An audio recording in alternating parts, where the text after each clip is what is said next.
Hey everyone, Eric here. In this video, I'm going to cover 10 of the most important startup metrics and KPIs that help to measure the performance and health of early stage businesses. These are metrics that both founders and venture capitalists will be heavily focused on to understand how a startup is doing. If you're a founder, I would make sure that you have metrics for each of these categories and that you are ready to explain them. Okay, let's start off with the first one, which is GMV. So gross merchandise volume is a metric that we use in marketplaces. So what it really represents is what is the consumer side of the marketplace spending. So let's say we look at a business like Alibaba, right? Alibaba sells over $1 trillion of products through its platform every year. But if you look at its revenue, it's less than 100 billion, I think. And so how could that be? It's because Alibaba's revenue is a percent of its GMV. It takes a fee on each transaction, but it doesn't actually report the full gross merchandise volume as its own revenue. So you want to know basically what the GMV, how much product is actually moving through the marketplace. There's tons of marketplaces, Amazon, Uber, there's loan origination marketplaces. There's so many different types of marketplaces. And to the extent that you can't see how much money is getting spent on the marketplace, you want to call that out as the GMV. And marketplaces can monetize themselves. It's not always as a fee. Sometimes it's advertising. Sometimes it's other models, affiliate, partnerships, different things. So that's why you want to see the GMV, because sometimes comparing the revenue between different marketplaces doesn't totally help you to understand which one is bigger. Okay, now let's talk about bookings versus revenue. So this is really important. Bookings are the total services sold, but not necessarily delivered. So if I am an enterprise SaaS company and I sell basically 3 years of services to a customer, I have just sold them 36 months of bookings. I can book those and say, okay, look at this 36 months of bookings. But what's the revenue with that customer? On the day that I sell it to them, it's zero, because I haven't delivered anything to the customer.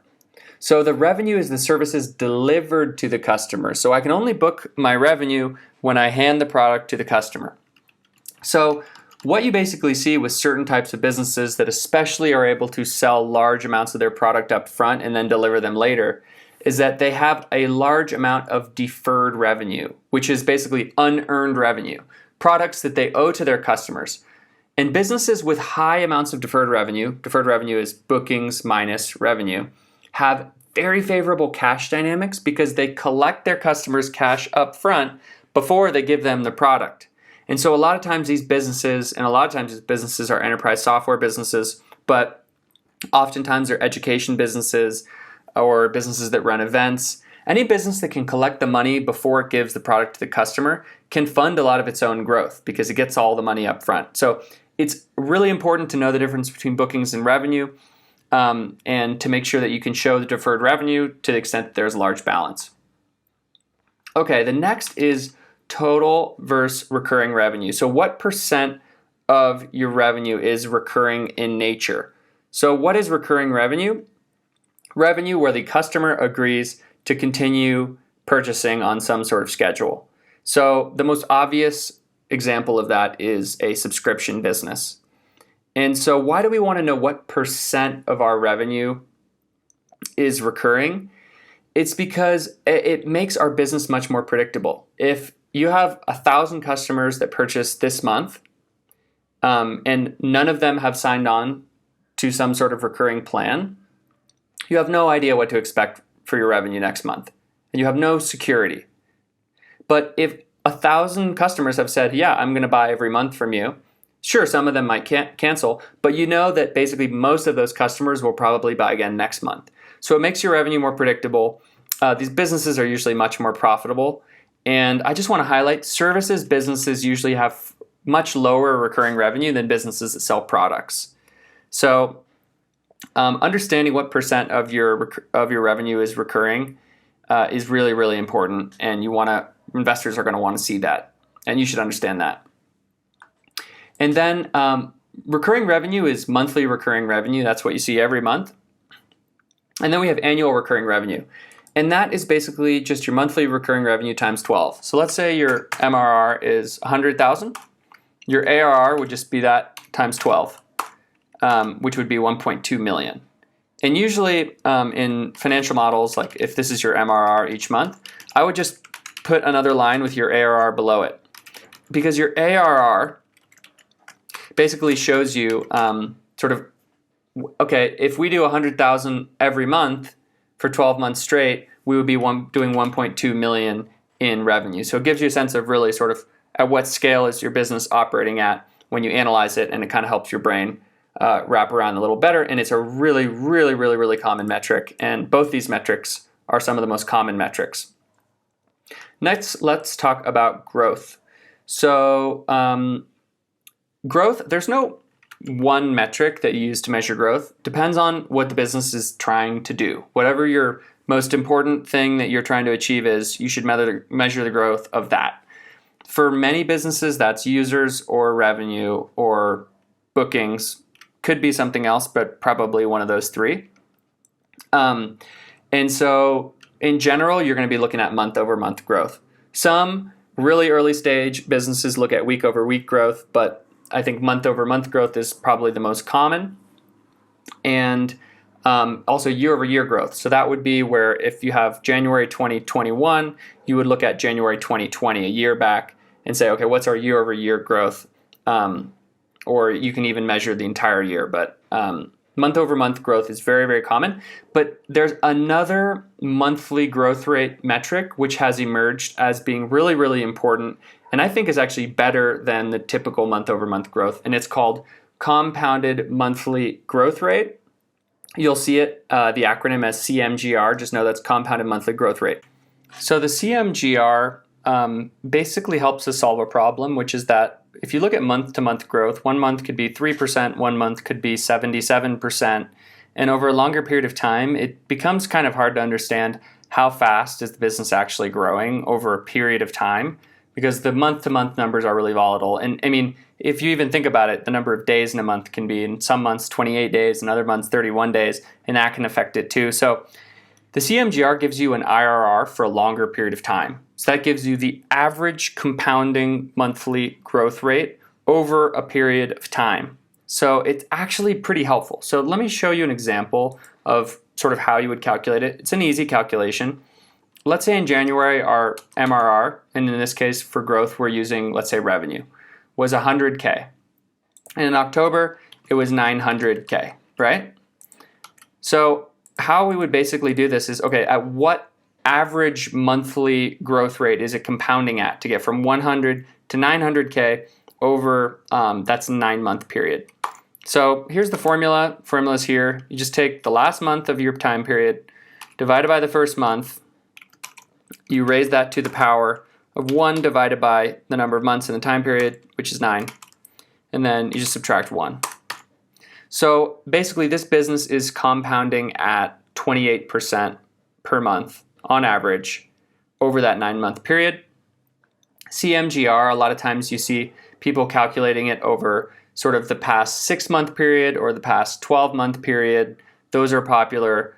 And this number, the 28%, is easier to understand than if you see a bunch of months and 1 month is 5%, 1 month is 70%, 1 month, whatever. This kind of gives you a better sense of, okay, the business is compounding at roughly 28% a month. Okay, next metric, gross profit, aka gross margin. Same exact thing, used interchangeably. I'm not sure why. This tells you how much of your revenue you turn into profit at the product level. So when you sell your product, does it make money for your company? So your gross profit is your revenue minus just the direct costs of your product. So direct costs, which we call COGS, cost of goods sold, includes anything included in delivery support. That can include like hosting, if it's a technology product, manufacturing, and it excludes everything else like payroll, admin costs, let's say rent, etc., insurance, all that stuff. None of that stuff goes in the gross margin. Marketing costs are also not included in the gross margin. So this just tells you, if I sell a 1-month subscription to my thing, do I actually make any money on it? And sort of what's the profit that comes back to the company where we can then run the company. So a lot of times I like to look at gross margin and I subtract the marketing as well. It's a metric that I always calculate because I want to know if your products actually generate any profits after you sell them, because you have to do all the marketing to sell the products. So to exclude that seems a little bit strange. So, you want your gross margin, the profit from your product minus the advertising. You want to still be paying money back to your company. So I look at that very often to see if there's any problems. If that's a negative number, you've got to have a really, really high lifetime value to CAC ratio if you're going to make sense of that. So let's actually just talk about that right now. LTV to CAC ratio. For me, this is the most important sort of metric that we'll talk about today, especially with early stage businesses, especially with high growing businesses. Just personally, if you can sort of understand this, you can underwrite a lot of different decisions for a company. So customer lifetime value is the lifetime gross profit of one customer. So basically, when you get one new customer, you have an expectation that they're going to have a relationship with your company for a long time. Most customers don't just buy once. Usually customers will buy many times if your product is, has good value. And so you can actually estimate how many times you think they're going to buy your product. And let's say you expect, and how you do this is you look back at the past and you say, okay, our customers who've been with us for, multiple years, how much did they spend with us over these, 5 years? And let's say it's $1,000. So you expect when you get a new customer that they're going to be spending $1,000 with you over the next 5 years. And then you take that and you multiply it by the gross profit margin. And that's the amount of profit you expect to make on your relationship with one customer in the future. And let's say it's $1,000 and your gross profit margin is 50%. So it's $500. You expect to make $500 on your relationship with every customer. So then you have your customer acquisition cost. This is the advertising required to get one new customer to buy for the first time. Not all the other times, just the very first time that they buy. So why is this important? Well, if our customer lifetime value for that one new customer is $500 of gross profit, how much can we spend in marketing to get them to make that first purchase? Well, we should be able to spend up to $500, because anything under $500, we will eventually make a profit on our relationship with that customer. So understanding what this is and the ratio of lifetime value to acquisition cost is absolutely critical, because it allows you to grow businesses faster and sometimes turn losses up front, knowing that you'll make money on your relationship with a customer eventually. And the easiest way to sort of summarize this is to look at a ratio of your lifetime value divided by your CAC. And this helps you to know how much you can spend on that customer acquisition with new customers. And so what's a good ratio? I mean, it should definitely be more than 1. Maybe 2 to 3 could be fine. Great businesses can have 5 to 10 or even more, or even 20. Some SaaS businesses. And other businesses that are having incredible network effects. If this number is too high, this is something that's sort of counterintuitive. Like if your customer acquisition costs are extremely low, a lot of times that means that you're not growing fast enough, and that you could be reaching more customers that are maybe slightly harder to convert, but you still make money. You would still make money on your relationship with them. So sometimes if your ratios are too quote unquote good, it just means that you're not growing fast enough and that you're leaving opportunities on the table. And so keep an eye if you have like super, super good metrics. A lot of times it's a good thing, but it also is a bad thing. So just keep that in your mind as you're sort of analyzing the data. Customer retention. Okay. So this is a really tough one because there's so many different ways to think about customer retention, but there's really sort of one best way. So I'm going to show you that. In terms of customer retention, we think about this and investors think about this. Everyone sort of thinks about this in terms of cohorts. So in terms of calculating our cohorts, we can use like actual customers, we can use customer orders, we can use revenue. We can use some different things. They all work, but we want to format it in a cohort table. It's called a customer retention cohort table. Okay, so a cohort basically looks at customers who purchase in one initial purchase month, so the first time they purchased, and it organizes them into that month. So let's say December 2020, and it tracks the stream of subsequent purchases of that group through time. So let me explain. So in this case, we're doing a customer retention cohort example using revenue. So these are people that for their very first time with the company, they bought, we call that month one, in December 2020. And we're going to say that's 100 customers they bought for the very first time in December 2020. So then these 100 customers came back, and in their second month, that would actually be January, they bought $8,316 more of our product. And in their third month, and again, we're talking about the people who bought for that first time in December 2020, that group of customers then bought another $7,000. And then in their fourth month, which is March, they bought $5,800. And so we're just looking at this initial purchase month and watching, okay, for how long does this group of customers stick around? And so here, January 2021, their month one, first time they bought, it was $16,000 for 115 customers. So these same January customers in February ended up buying $18,000. Look, so the amount they bought actually went up. And so let me just show you one other thing. This table is organized in this way so that we can track each cohort. But let's say, for instance, I wanted to see we're in December, January, February, March. How much was the total March revenue? It's the people who bought for the first time in March, then the people who bought for the first time in February in their second month. So it'd be March, February, March. Same January, same December. So you need to go diagonally to actually sum up one individual month. And so we can see that March here would be about $53,000 of total revenue. But you see it sort of fanned out in this way so that we can track the customer lifetime value of our customers. So this is the cohort retention table here. So what we do is we look at that initial month, and then we look at month two, and we say, okay, of that initial revenue, how much of that revenue repeated in the second month? And in this case, it's 66%. Then we look at month three, and we say, how much of the revenue, and we always relate it back to month one, not to the prior month. We always relate it back to month one. How much of that initial revenue repeated again in month three? Oh, wow, okay, 58%. How much of that initial revenue repeated again in month four? 46%.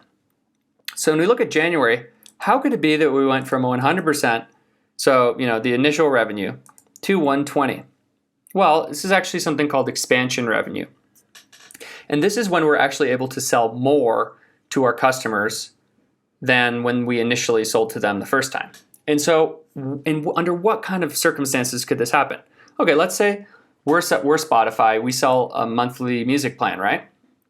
And let's say we sold the $16,000 to 115 customers. And in month two, we offered them all an upgrade to a family plan with some kind of discount, and that a bunch of them upgraded. So now those same 115 customers are actually paying more for what we're selling them because they upgraded, they basically expanded their relationship with us. So you can see your retention go more than 100%, and especially with software businesses, you see that a lot. And so this is a really positive thing and mathematically very possible and something that you want to see. So this is a customer retention cohort. And how does this sort of relate back to customer lifetime value? Let me just show you quickly. So for these 100 customers, this is how much revenue we basically have generated from them. $34,000. Initially they bought $12,000, but up through month four they bought $34,000. With these customers, obviously this only represents 3 months. This represents only 2 months. This represents only 1 month.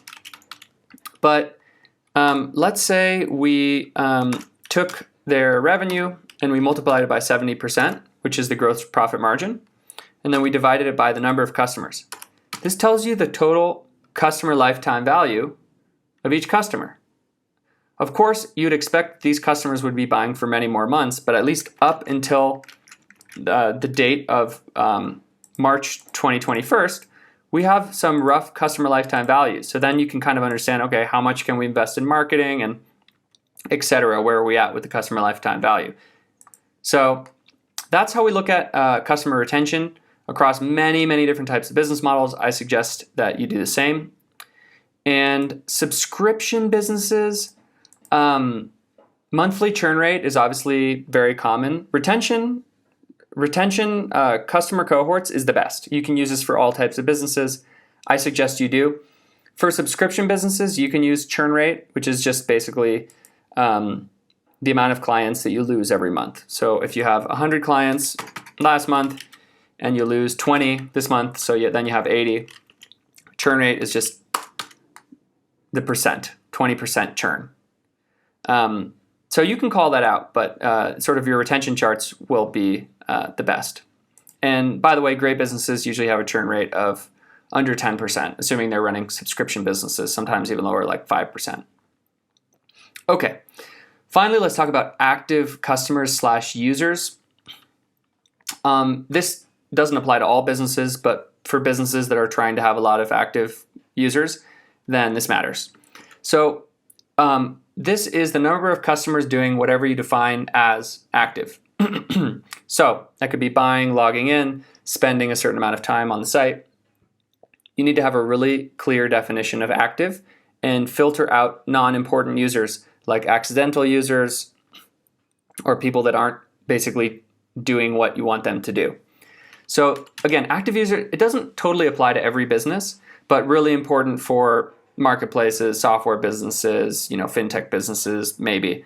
And if you're one of these businesses, and just make sure that you are subtracting customers who cancel or become inactive in any way, because if you inflate these numbers, it can distort all of your modeling. So you really want to know how many real customers do we have doing the thing that we want them to do, and be really honest with yourself about that. Okay, 2 last metrics here. So we're going to talk about customer acquisition and then finally burn rate. Customer acquisition cost. This is something that is so easy to just get right and break it apart, but not everyone does it. So the basic customer acquisition cost concept is that you just take your advertising and you divide it by your total new customers. And that gives you the total advertising on average that you spend to get one new customer to buy for the first time. So when people say customer acquisition cost, what they're really kind of referring to is blended customer acquisition cost, which is total new customers divided by total advertising spend. The issue is that blended includes organic customers. So people coming from free channels, people coming through Google search, people coming based on word of mouth recommendations, people coming from organic social, all this different stuff. And it includes all the customers. It includes the free customers, includes the paid customers, etc. So this, average cost, you don't really know how much of it's coming for free and how much of it's coming from paid channels. And the reason why you want to break out paid CAC, this is the total customers that you can actually attribute to your paid advertising channels. So the average customer acquisition cost for channels like Facebook and Google. The reason why you want to break this out and basically filter out the free customers is because you want to know how well your paid channels are working. Because organic channels are slower. They're harder to get going. You have much less control. But with Facebook, you can go from spending $1,000 a day to $5,000 a day to $50,000 a day. And if your paid customer acquisition costs are really efficient, you can crank the growth of your business much, much, much faster. And so you want that visibility to understand, are we profitable on our paid channels? Because if we are, we have a huge lever to grow. But if we're unprofitable on our paid channels, we're relying more on organic channels, and that totally changes the dynamics of the business. You also want to know how much, basically sales you're driving through organic channels, because that's free, and that's a really positive thing too. But you want to make sure that you're breaking this all apart and not just lumping it into one blended CAC that tells you basically nothing. Finally, the last piece is burn rate and runway. It's the kind of thing you're going to need to report in a board meeting every single time that basically everyone is going to be focused on. Burn rate is how much cash your business burns or loses every single month. And so this is all about predicting the future. I mean, you can obviously say this month we'll burn $1 million, but it's much more important what happens over the next 12 to 18 months than what's happening this month.